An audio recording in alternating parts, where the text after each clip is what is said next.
What does it mean when the world finally says you were never broken? Hi there, I'm Kris with a K, and welcome back to This Week in Queer History, where we find hope-filled, inspirational, and strategic moments from queer history that we can use today.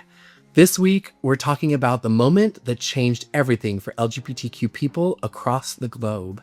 May 17th, 1990, the day the World Health Organization officially removed homosexuality from its list of mental illnesses. 1990. Yeah, let's get into it.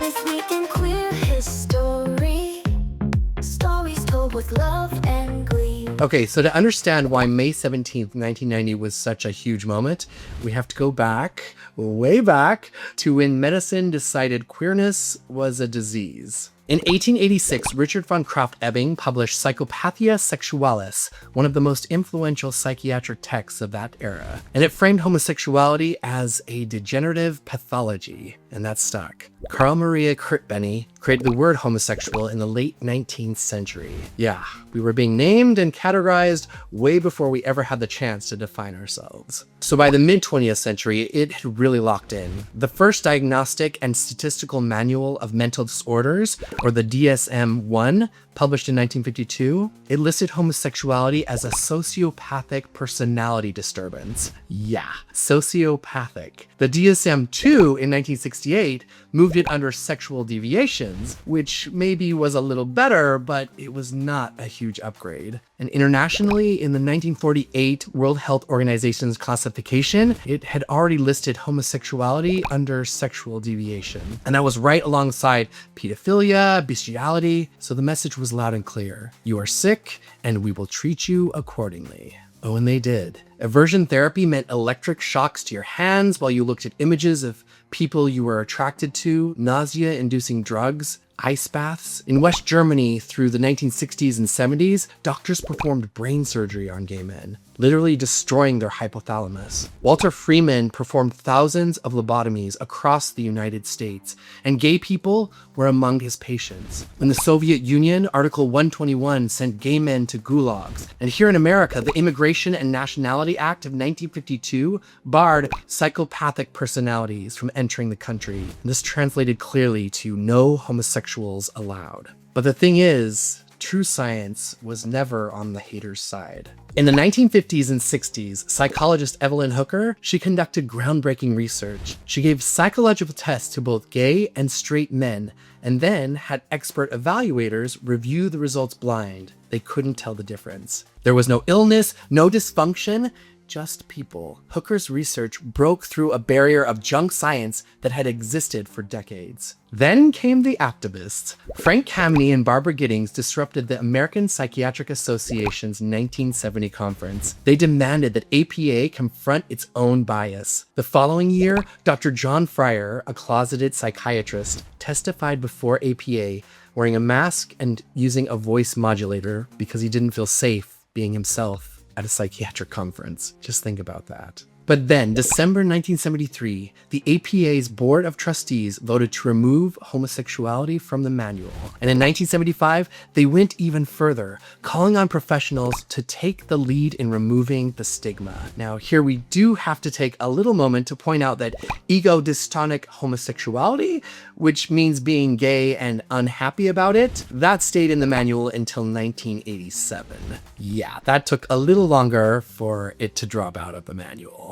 But now let's look at the bigger gap in change. The APA acted in 1973. The World Health Organization? Not until 1990. 17 years. During that entire stretch, 73 to 90, the WHO's manual still classified homosexuality as a disorder. That meant countries around the world, countries that looked to guidance from the WHO on health policy, funding, research priorities, they continued to treat queerness as an illness. It shaped who got healthcare, who got insurance, who got custody of their children, who could immigrate, and who was institutionalized. That's why this matters. Classification isn't just words on a page. It's funding, it's policy, and it's someone's life. But May 17th, 1990, the 43rd World Health Assembly endorsed a change, and homosexuality was gone from the list. Just like that. Except that it wasn't just like that. Not at all. It took decades of research, activism, suffering, and so much courage. And the ripple effects from the past kept moving through time. Alfred Kinsey had already shown that sexuality existed on a continuum. Sigmund Freud himself wrote in 1935 that homosexuality was nothing to be ashamed of. The science was always there, it just needed institutions to catch up. But even after declassification, conversion therapy persisted. And in 2009, an APA task force found conversion therapy was unlikely to change sexual orientation. A 2025 AMA study found that 42% of people who went through conversion therapy attempted suicide, compared to 5% who didn't. A 2022 study discovered that conversion therapy of youth costs $650 million per year, with $9.5 billion in associated costs. Today, 21 US states, plus DC and Puerto Rico, ban conversion therapy for minors. Only 21. That means that 29 other states don't. And because this isn't just a vote in a conference room, it's about what happens in the exam room, courtrooms, living rooms, and classrooms. The date itself, May 17th, became a symbol. In 2004, French scholar, and I'm going to butcher his name, but please help me in the comments with a correction if you catch me mispronouncing it, Louis-Georges Tin, proposed an international day against homophobia, biphobia, and transphobia, or IDAHOBIT. Wait a minute, UDAHOBIT? No, IDAHOBIT. IDAHOBIT. Anyway, it was first celebrated in 2005 and has grown to be celebrated in over 130 countries today. In 2019, Taiwan legalized same-sex marriage on IDAHOBIT Day.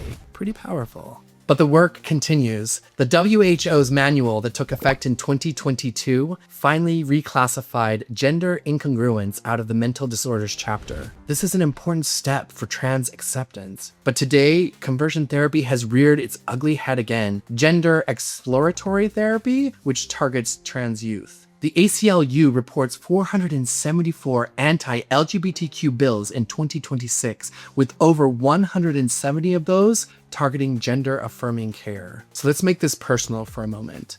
I grew up, and many of you grew up on the tail end of all of this progress. By the time I was seeing doctors, the APA had already said being gay was natural, and I took that for granted. I really did. It wasn't until I started doing this work that I realized if I had walked into a doctor's office and they thought being gay was an illness, it would no longer have been about helping me, it would have been about fixing me. And that difference, helping versus fixing, that's the difference between thriving and being an outcast. When a large organization like WHO classifies something as an illness, it gives permission to other people to withhold resources, to fund fixes for sexuality and gender instead of support. But when that same organization says, actually, the science says it's natural, it changes everything. It goes from how do we fix you to how do we help you thrive? And that trickles down through every country, every healthcare system, every border, every political structure the WHO touches. I think about this through the lens of my own healthcare. I go to APLA Health, and it's here in Los Angeles. Give it out to APLA. They are an incredible facility. And my doctor, Dr. Jay Gladstein, an incredible doctor, he's been my doctor for a very long time. He's brilliant and he's so supportive. And he creates an environment where LGBTQ people can just be, where the question is always, how can I enhance your life? Never, let's fix what's wrong with you. And that culture only exists because they recognize the science, because people before us fought for that recognition. And I'm benefiting from those changes that were made way before I was even in that room. A huge thank you to the members that you see on screen right now. Your support makes this all possible, and it helps me keep digging through archives and sharing the queer history that inspires us. If you'd like to join them, there's a link up above and in the description down below. And if membership isn't in your budget right now, no worries. Subscribing and hitting the bell helps more than you know. Most of all, thank you for being here. But we're not done, because that same fear-based chanting that was labeling us as sick before, it's now alive again today. And anytime you hear someone talk about grooming, the idea that educating young people about LGBTQ identities is somehow dangerous or predatory, that's an old echo of being queer is an illness. It's the same old playbook. Tell everyone that being queer is a threat, then justify restrictions in the name of protection. But education has never been harmful. Education lessens fears, it breaks apart myths, it reduces harm. And when we say this is natural, we create space for young people to learn and to understand. And we don't create confusion, we create compassion. We open up the world for people to be as they feel they are. The science has always been there, we just need the institutions and the people to catch up.